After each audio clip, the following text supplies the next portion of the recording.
Bonjour, donc je vais essayer par le biais de cette vidéo de vous expliquer comment fonctionne la sauvegarde et le logiciel de sauvegarde.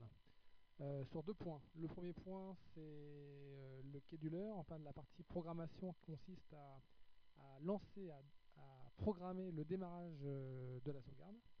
Et le deuxième point, c'est voir comment paramétrer le fait que lorsque la sauvegarde se termine, que l'application va ou non éteindre l'ordinateur.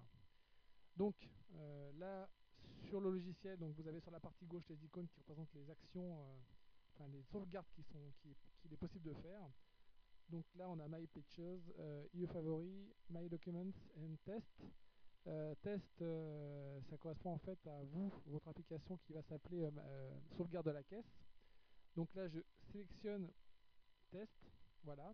Une fois que c'est fait, je clique avec le bouton droit de la souris sur Test, enfin vous sur l'application sauvegarde de la caisse. Et là, vous avez propriété. Donc je clique sur propriété. Voilà. Une fois que j'ai cliqué sur propriété, à ce moment-là, j'ai cette fenêtre qui s'ouvre et j'ai programmateur, avancé.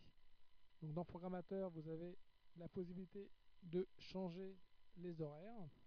Je reviens, je clique sur programmeur, ici, programmateur, et j'ai ici une ligne, je clique dessus, et là j'ai la possibilité de changer l'heure en bougeant ces flèches-là. Une fois que ça c'est fait, vous avez la possibilité de modifier ce que va faire l'application une fois qu'elle aura terminé la sauvegarde en cliquant cette case, et après vous avez une liste déroulante qui vous permet d'avoir plusieurs choix. Standby, c'est je mets en pause. Hibernate, c'est je mets en pause longue. Log off, c'est que je me déconnecte. Et shutdown, c'est je ferme l'ordinateur. Donc là, on va fermer l'ordinateur. Quand vous cochez cette case d'exécuter qu'une fois, ça veut dire qu'en fait, il va éteindre l'ordinateur cette fois-ci après la première sauvegarde.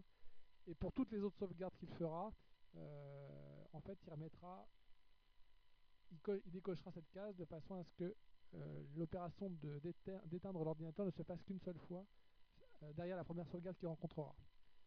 Donc là, on laisse comme ça shutdown, on fait sauver et c'est fait. Donc à la fin de la sauvegarde, il éteindra l'ordinateur. Voilà, j'espère que ça aura été clair. Merci.